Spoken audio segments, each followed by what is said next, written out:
Hello friend, मैं आनंद राज। आप सब भी देखिए, बिहार यूनिवर्सिटी जो आपका मुजफ्फरपुर में है या बिहार के अदर जो भी यूनिवर्सिटी है, देखिए आज हम बीएड फर्स्ट ईयर का कोर्स वन जो आपका चाइल्डहुड एंड ग्रोविंग अप है उसका वीवीआई क्वेश्चन लेके आए हैं, समझ गए। और आपके एग्ज़ाम में जो 24 में आपका एग्ज़ाम होगा फाइनल जो एग्ज़ाम होगा उसमें ये क्वेश्चन बहुत इंपॉर्टेंट है, समझ गए। देखिए एक और चीज़ आप बताते हैं कि किन्हीं को नोट्स चाहिए सभी पेपर का, यानी कोर्स 1 से लेकर कोर्स 7 तक यूनिवर्सिटी एग्ज़ाम लेगी, तो आप इस नंबर पर 9576002401 पर कुछ पेमेंट करके आपको सभी कोर्स का नोट्स प्रोवाइड करवा दिया जाएगा। और अभी क्लास भी चल रहा है बीएड फर्स्ट ईयर का सेशन 23-25 के लिए, तो करना होगा तो इसी नंबर पर व्हाट्सएप कीजिएगा। क्लास के बारे में आपको जानकारी दे दिया जाएगा, वहाँ पर लाइव क्लास चलता है और उसमें पीडीएफ वगैरह सब मिलेगा, समझ गए। तो इस नंबर पर व्हाट्सएप के क्लास के बारे में जानकारी ले सकते हैं। चलिए हम लोग आते हैं, स्टार्ट करते हैं। लिखा हुआ है Bihar university Muzaffarpur B Ed first year VVI question 2024। आपका 24 में एग्जाम होगा, सेशन हो गया 23-25, कोर्स 1 जिसका नाम है चाइल्डहुड एंड ग्रोविंग। देखिए कोर्स 1 होता है आपका 80 नंबर का पेपर होता है, समझ गए, जिसमें 20 नंबर का प्रैक्टिकल होता है जो आपके कॉलेज में होगा, और 80 नंबर का जो थ्योरी होगा वो आपके यूनिवर्सिटी एग्जाम कंडक्ट करवाएगी, समझ गए। तो देखिए बिहार यूनिवर्सिटी में आपका जो पेपर 1 जो चाइल्डहुड एंड ग्रोविंग अप है, इसमें आपका 5 यूनिट में क्वेश्चन आता है, समझ गए।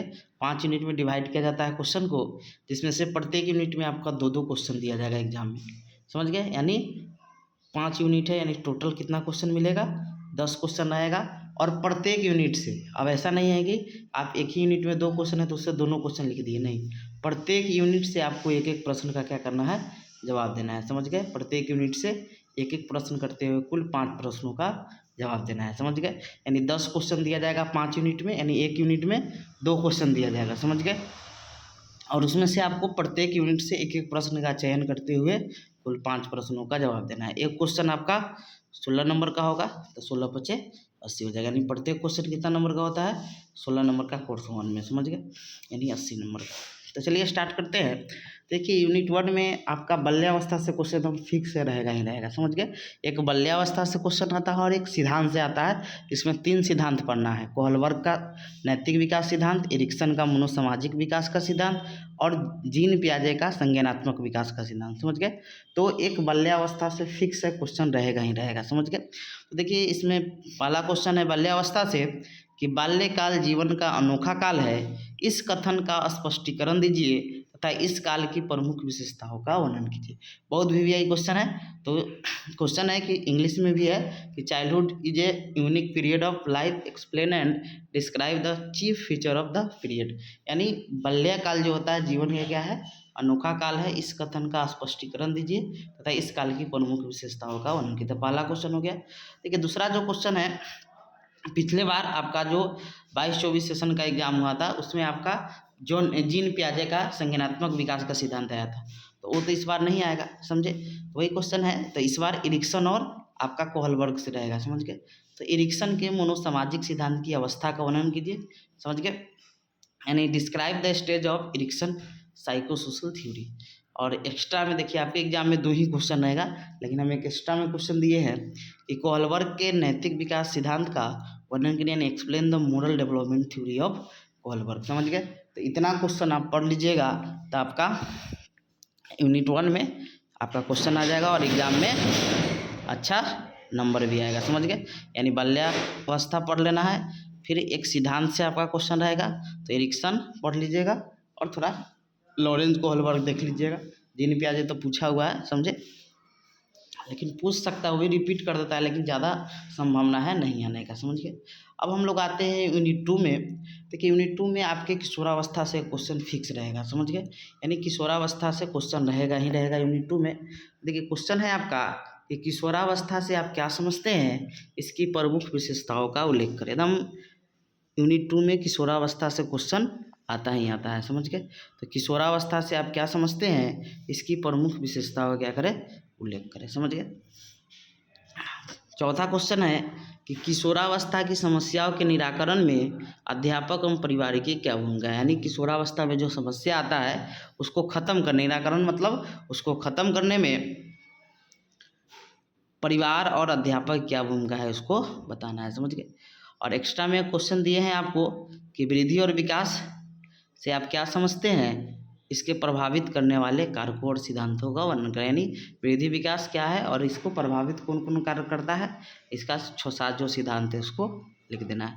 तो यूनिट 2 में आप किशोरावस्था अच्छा से पढ़ लीजिएगा, किशोरावस्था से आपका एग्जाम में क्वेश्चन रहता ही रहता है, समझ गए। आगे है आपका यूनिट 2 हो गया। यूनिट 3 में आते हैं। यूनिट 3 में आपका सामाजिकरण से क्वेश्चन एकदम रहेगा ही रहेगा। यानी एक क्वेश्चन सामाजिकरण से पूछता है और एक क्वेश्चन लिंग पहचान से आता है, समझ गए। तो सामाजिकरण अच्छा से पढ़ लीजिएगा, सोशलाइजेशन एकदम फिक्स रहेगा ही रहेगा क्वेश्चन, समझ गए। तो सोशलाइजेशन को परिभाषित कीजिए, सामाजिकरण की प्रक्रिया में परिवार, समाज और विद्यालय की भूमिका का वर्णन करिए, समझ गए। यानी define socialisation, describe the process of socialisation in context of family, society and school. छठा क्वेश्चन है कि लिंग पहचान से आप क्या समझते हैं, विद्यालय में पढ़ने वाली लड़कियों के समाजीकरण में औपचारिक तथा अनौपचारिक संगठनों की क्या करें, व्याख्या करें, समझ गए। यानी लिंग पहचान, जेंडर आइडेंटिटी आपका बहुत इंपॉर्टेंट है और एग्जाम में रहेगा। यानी यूनिट 3 में आप सामाजिकरण बहुत अच्छा से पढ़ लीजिएगा और सामाजिकरण से आपका क्वेश्चन एग्जाम में रहता है, समझ गए। यूनिट 4 जो है इसमें इंडिविजुअल डिफरेंस एकदम फिक्स है, हर साल पूछता है इंडिविजुअल डिफरेंस से क्वेश्चन, समझ गए। तो बहुत इंपॉर्टेंट इंडिविजुअल डिफरेंस है और इसको अच्छा से पढ़ लीजिएगा, समझ गए। लिखा है व्यक्तिगत विभिन्नता को परिभाषित करें तथा शिक्षा के क्षेत्र में व्यक्तिगत विभिन्नता के महत्व का वर्णन करें। इसी क्वेश्चन को ऐसे भी पूछ सकता है, समझे, कि व्यक्तिगत विभिन्नता का शैक्षिक महत्व का वर्णन करें, या ऐसे भी पूछ सकता है कि शिक्षा के क्षेत्र में व्यक्तिगत विभिन्नता के महत्व का वर्णन करें। यानी व्यक्तिगत विभिन्नता को परिभाषित करें तथा शिक्षा के क्षेत्र में व्यक्तिगत विभिन्नता के महत्व का वर्णन करें, समझ गए। यानी define individual difference and describe the importance of individual difference in field of education, समझ गए। तो ये इंडिविजुअल डिफरेंस हो गया। उसके बाद आपका 8वां क्वेश्चन है कि धीमी गति वाले अधिगमकर्ता या मंद गति से सीखने वाले शिक्षार्थी का क्या अभिप्राय है, इसके संवर्धन हेतु सुझाव दीजिए, या इसके शैक्षिक व्यवस्था हम कैसे करेंगे, शिक्षा में इसको कैसे हम शिक्षा देंगे, समझ गए, इसका वर्णन करना है। नहीं, धीमी गति जो धीरे धीरे सीखते हैं, आप अपने क्लास में देखते हैं कुछ बच्चा तेज़ी से सीख लेते हैं, कोई बच्चा समान बच्चा होता है, कोई बच्चा बहुत लेट से सीखता है, समझ गए। तो ऐसे बालक को हम लोग धीमी गति से सीखने वाले बालक या अधिगमकर्ता कहते हैं, जिससे स्लो लर्नर बोला जाता है, समझ गए। यानी व्हाट डू यू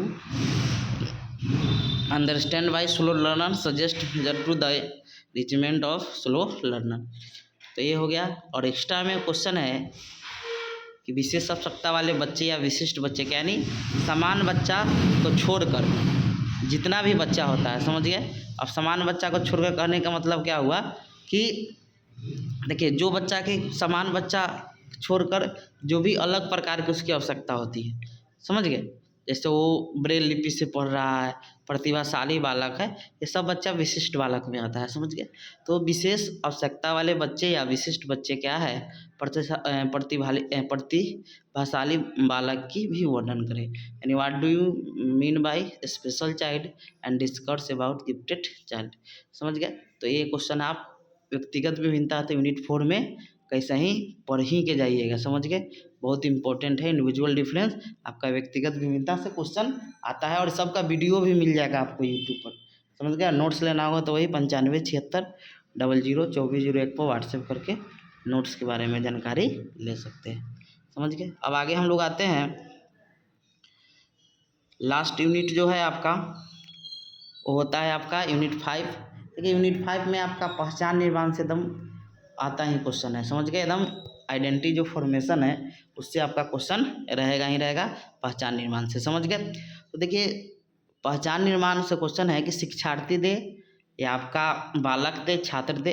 तो क्वेश्चन है कि शिक्षार्थी के अस्मिता निर्माण या इसी को पहचान में, अस्मिता को ही पहचान बोलते हैं हम लोग। तो शिक्षार्थी के अस्मिता निर्माण में विद्यालय की भूमिका का वर्णन करें। बहुत VVI क्वेश्चन है, इसको अच्छा से पढ़ के जाइएगा पहचान निर्माण को। तो विद्यालय के अस्मिता निर्माण में शिक्षार्थी के अस्मिता निर्माण में विद्यालय की भूमिका का वर्णन करें। यानी explain the role of school in learner identity formation. और 10वां क्वेश्चन है आपका कि अधिगमकर्ता के पहचान निर्माण को परिभाषित कीजिए। शिक्षार्थी के पहचान निर्माण में मीडिया तथा तकनीकी की भूमिका बताइए, यानी define learner identity development, discuss the influence of India and technology.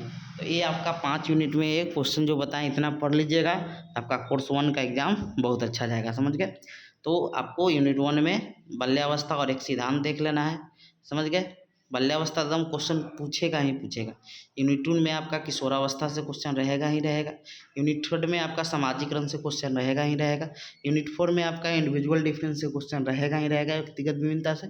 और यूनिट 5 में आपका पहचान निर्माण से एकदम क्वेश्चन रहेगा ही रहेगा, समझ गए। तो ये आपका ऐसे ही हम कोर्स 1 का हो गया। अब कोर्स 2, 3, 4, 5, 6, 7 और मेथड का सबका हम VVI क्वेश्चन कर देंगे, समझ गए।